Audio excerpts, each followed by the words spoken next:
नमस्कार। आकाशवाणी जयपुर अजमेर से प्रस्तुत हैं प्रादेशिक समाचार।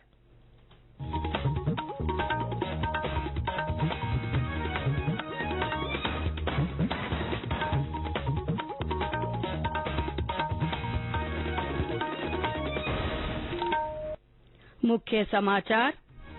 प्रधानमंत्री नरेंद्र मोदी आज नई दिल्ली में राष्ट्रीय सर्जक पुरस्कार प्रदान करेंगे।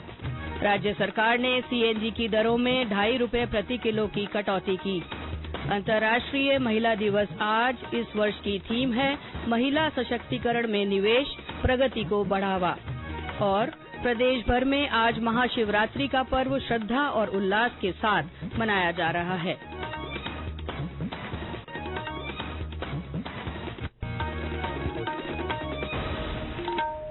समाचारों के साथ मैं अल्पना राठौड़। और अब समाचार विस्तार से। प्रधानमंत्री नरेंद्र मोदी आज नई दिल्ली के भारत मंडपम में राष्ट्रीय सर्जक पुरस्कार प्रदान करेंगे। यह पुरस्कार पहली बार शुरू किया जा रहा है। श्री मोदी इस अवसर पर उपस्थित लोगों को भी संबोधित करेंगे। राष्ट्रीय सर्जक पुरस्कार कथा वाचन, सामाजिक बदलाव, पर्यावरणीय संवहनीयता और शिक्षा सहित अन्य क्षेत्रों में उत्कृष्टता को बढ़ावा देने का प्रयास है। इसका उद्देश्य सकारात्मक बदलाव के लिए रचनात्मकता को प्रोत्साहन देना है। पुरस्कार के लिए देश भर से बड़ी संख्या में लोगों ने नाम दिए हैं। पहले चरण में 20 विभिन्न श्रेणियों में 1.5 लाख से भी अधिक नामांकन प्राप्त हुए। इसके बाद वोटिंग चरण में पुरस्कार की विभिन्न श्रेणियों में डिजिटल क्रिएटर के लिए लगभग 10 लाख मत मिले। इसके बाद 3 अंतर्राष्ट्रीय सृजनकर्ताओं सहित 23 विजेताओं का चयन किया गया। प्रधानमंत्री ने कहा है कि भारत ने साबित कर दिया है कि कुशल अर्थव्यवस्था कुशल राजनीति के साथ साथ चल सकती है। भारत अगला दशक विषय पर आयोजित गणतंत्र सम्मेलन को संबोधित करते हुए प्रधानमंत्री ने कहा कि भारत विश्व के सामने मजबूत लोकतंत्र के रूप में विश्वास का प्रतीक बना हुआ है। उन्होंने कहा कि यह दशक विकसित भारत के सपनों को साकार करने की दिशा में महत्वपूर्ण सिद्ध होगा। उन्होंने इस बात पर बल दिया कि इस दशक में देश में उच्च गति की कनेक्टिविटी, मोबिलिटी और समृद्धि बनी रहेगी। प्रधानमंत्री ने कहा कि उनका पूरा ध्यान देश के विकास को गति देने और उसका विस्तार करने में है। केंद्र सरकार ने अगले साल 31 मार्च तक प्रधानमंत्री उज्ज्वला गैस योजना के लाभार्थियों के लिए प्रति सिलेंडर ₹300 की लक्षित सब्सिडी जारी रखने की मंजूरी दे दी है। नई दिल्ली में कल हुई मंत्रिमंडल की बैठक में यह निर्णय लिया गया। बैठक के बाद मीडिया से बातचीत में केंद्रीय मंत्री पीयूष गोयल ने कहा कि 10 करोड़ से अधिक लाभार्थियों को उनके खातों में सीधे सब्सिडी का लाभ मिलेगा। इस पर 12,000 करोड़ रुपए का खर्च आएगा। सरकार ने 10,371 करोड़ रुपए के बजट आवंटन के साथ राष्ट्रीय स्तर के व्यापक भारत एआई मिशन की भी स्वीकृति दी है। इस मिशन का उद्देश्य सार्वजनिक और निजी क्षेत्रों में रणनीतिक कार्यक्रमों और साझेदारियों के माध्यम से एआई नवाचार को प्रोत्साहित करना है। मंत्रिमंडल ने केंद्र सरकार के कर्मचारियों के लिए महंगाई भत्ते और पेंशन भोगियों के लिए महंगाई राहत की एक अतिरिक्त किस्त देने की भी अनुमति दी है। सरकार ने 1 जनवरी 2024 से मूल्य वृद्धि की क्षतिपूर्ति के लिए मूल वेतन या पेंशन की 46% की मौजूदा दर पर 4% तक वृद्धि करने की स्वीकृति दी है। राज्य सरकार के उपक्रम राजस्थान स्टेट गैस के कंप्रेस्ड नेचुरल गैस सीएनजी स्टेशनों पर सीएनजी ₹2.5 प्रति किलो सस्ती मिलेगी। माइंस विभाग की सचिव और आरएसजीएल की अध्यक्ष आनंदी ने बताया कि नई दरें तत्काल प्रभाव से लागू कर दी गई हैं। उन्होंने बताया कि सीएनजी पेट्रोल की तुलना में लगभग 45% और डीजल की तुलना में 15% सस्ती होती है। ये समाचार आकाशवाणी जयपुर अजमेर से प्रसारित किए जा रहे हैं। आज अंतर्राष्ट्रीय महिला दिवस है। महिलाओं की सामाजिक, आर्थिक, सांस्कृतिक और राजनीतिक उपलब्धियों की मान्यता में हर साल इस दिवस का आयोजन किया जाता है। यह दिवस महिलाओं के लिए समानता के अधिकार को गति देने का भी आह्वान करता है।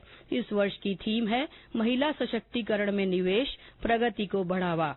महिलाओं के आर्थिक सशक्तिकरण अभियान की थीम है समावेशीकरण को प्रोत्साहन। इस अवसर पर राष्ट्रपति द्रौपदी मुर्मू, उपराष्ट्रपति जगदीप धनखड़, प्रधानमंत्री नरेंद्र मोदी, राज्यपाल कलराज मिश्र और मुख्यमंत्री भजनलाल शर्मा ने शुभकामनाएं दी हैं। अंतर्राष्ट्रीय महिला दिवस पर राज्य स्तरीय समारोह जयपुर के राजस्थान इंटरनेशनल सेंटर में आयोजित किया जाएगा। समारोह में मुख्यमंत्री भजनलाल शर्मा विभिन्न योजनाओं का वीडियो कॉन्फ्रेंसिंग के माध्यम से शुभ आरंभ कर महिलाओं को कई सौगात देंगे। कार्यक्रम में उप मुख्यमंत्री दिया कुमारी, चिकित्सा मंत्री गजेंद्र सिंह खींवसर, महिला और बाल विकास राज्य मंत्री मंजू बाघमार भी मौजूद रहेंगे। कार्यक्रम में राजीविका की ओर से स्वयं सहायता समूह की महिलाओं को 100 करोड़ रुपए का ऋण वितरण और राजस्थान महिला निधि मोबाइल ऐप लॉन्च किया जाएगा। साथ ही सामाजिक और न्याय अधिकारिता विभाग के 4 महाविद्यालय, महिला छात्रावासों और 3 महिला पुनर्वास गृह का लोकार्पण भी किया जाएगा। उच्च शिक्षा विभाग की ओर से छात्राओं को 7,600 स्कूटियां वितरित की जाएंगी। परिवहन विभाग और जयपुर मेट्रो की ओर से आज महिलाओं को निःशुल्क यात्रा सुविधा प्रदान की जा रही है। इधर जयपुर के जवाहर कला केंद्र में आज से वागेश्वरी महोत्सव का आयोजन किया जा रहा है। 3 दिन तक चलने वाले इस महोत्सव में प्रसिद्ध महिला कलाकार संगीत, नाट्य, दृश्य कला और साहित्य की प्रस्तुतियां देंगी। प्रदेश भर में आज महाशिवरात्रि का पर्व श्रद्धा और उल्लास के साथ मनाया जा रहा है। इस अवसर पर शिव मंदिरों में सुबह से ही श्रद्धालुओं का तांता लगा हुआ है।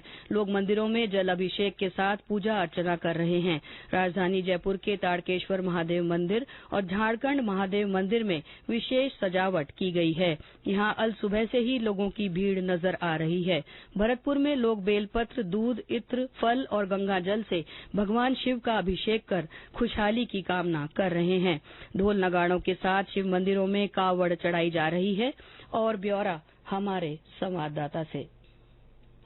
ब्रज क्षेत्र भरतपुर में आज महाशिवरात्रि पर्व परंपरागत रूप से धार्मिक उल्लास के साथ मनाई जा रही है। शिवालयों में बम बम भोले के जयकारे गुंजायमान हो रहे हैं। श्रद्धालु सुबह से ही स्नान ध्यान कर शिवालयों में पहुंच रहे हैं और भगवान भोलेनाथ का बेलपत्र, दूध, इत्र, फल, गंगाजल से अभिषेक कर खुशहाली की कामना कर रहे हैं। वहीं गंगा तट से कावड़ लेकर आए कांवरिया गंगाजल भोलेनाथ को अर्पित कर शिवाराधना कर रहे हैं। ढोल नगाड़ों के साथ शिव मंदिरों में कावड़ चढ़ाई जा रही है। नवविवाहित जोड़े पारंपरिक परिधान पहनकर भगवान शिव की पूजा अर्चना कर धन्य धान्य की कामना कर रहे हैं। शिव कुमार वशिष्ठ, आकाशवाणी समाचार, भरतपुर। भीलवाड़ा शहर के पास हरणी महादेव मंदिर में 3 दिवसीय मेला आयोजित किया जा रहा है। इसके तहत आज शाम भजन संध्या और कवि सम्मेलन के आयोजन किए जाएंगे। हमारे सवाई माधोपुर संवाददाता ने बताया कि सिवाड़ और भगवतगढ़ सहित विभिन्न शिवालयों में महाशिवरात्रि महोत्सव और मेलों के आयोजन हो रहे हैं। महाशिवरात्रि का पर्व जिले में पारंपरिक श्रद्धाभाव और हर्षोल्लास के साथ मनाया जा रहा है। शिवाड़ स्थित श्री घुश्मेश्वर महादेव मंदिर के अलावा प्रसिद्ध और प्राचीन शिव मंदिरों अमरेश्वर, सोलेश्वर, जोजेश्वर, भूतेश्वर मंदिरों में महादेव की पूजा अर्चना के लिए सुबह से ही श्रद्धालुओं की लंबी कतारें लगी है। दूध, जल, पंचामृत से भोलेनाथ को स्नान और अभिषेक कराने के साथ ही भांग, धतूरा, फल और पुष्पादि अर्पण किए जा रहे हैं। शिवाड़ स्थित श्री घुश्मेश्वर महादेव मंदिर, भगवतगढ़ स्थित श्री शिवकुंड अरणेश्वर महादेव मंदिर, सीता माता और शहर के सौरती बाजार में आज भव्य शोभा यात्रा और धर्म ध्वजारोहण के साथ ही मेलों का भी शुभारंभ होगा, जो आगामी 3 दिन तक जारी रहेंगे। सतीश वर्मा, आकाशवाणी समाचार, सवाई माधोपुर। बाड़मेर, करौली, सीकर, बाना सहित अन्य जिलों में भी शिवरात्रि का पर्व हर्षोल्लास के साथ मनाया जा रहा है। पुलिस प्रशासन की ओर से सुरक्षा और यातायात की उचित व्यवस्था की गई है। प्रधानमंत्री नरेंद्र मोदी के आह्वान पर चुनावों में युवाओं की भागीदारी सुनिश्चित करने के लिए देश भर में मतदाता जागरूकता अभियान मेरा पहला वोट देश के लिए चलाया जा रहा है। इस अभियान को समर्थन देते हुए राज्य की प्रसिद्ध हस्तियां भी युवाओं से मताधिकार का इस्तेमाल करने की अपील कर रही हैं। पद्मश्री लक्ष्मण सिंह लापोड़िया ने युवाओं से मतदान के लिए विशेष ध्यान देने का आह्वान किया है। मैं लक्ष्मण सिंह लापोड़िया, मेरा वोट देश के नाम, लोकतंत्र को मजबूत करने के लिए हमारे साथ साथ युवाओं को विशेष ध्यान देना चाहिए कि वो सब मत करें, वोट दें और लोकतंत्र को मजबूत करने के लिए मत करके देश को आगे ले जाने का प्रयास करें। और अंत में मुख्य समाचार एक बार फिर। प्रधानमंत्री नरेंद्र मोदी आज नई दिल्ली में राष्ट्रीय सर्जक पुरस्कार प्रदान करेंगे। राज्य सरकार ने सीएनजी की दरों में 2.5 रुपये प्रति किलो की कटौती की है। आज अंतर्राष्ट्रीय महिला दिवस है। इस वर्ष की थीम है महिला सशक्तिकरण में निवेश, प्रगति को बढ़ावा। और प्रदेश भर में आज महाशिवरात्रि का पर्व श्रद्धा और उल्लास के साथ मनाया जा रहा है। इसके साथ ही प्रादेशिक समाचार बुलेटिन समाप्त हुआ। नमस्कार।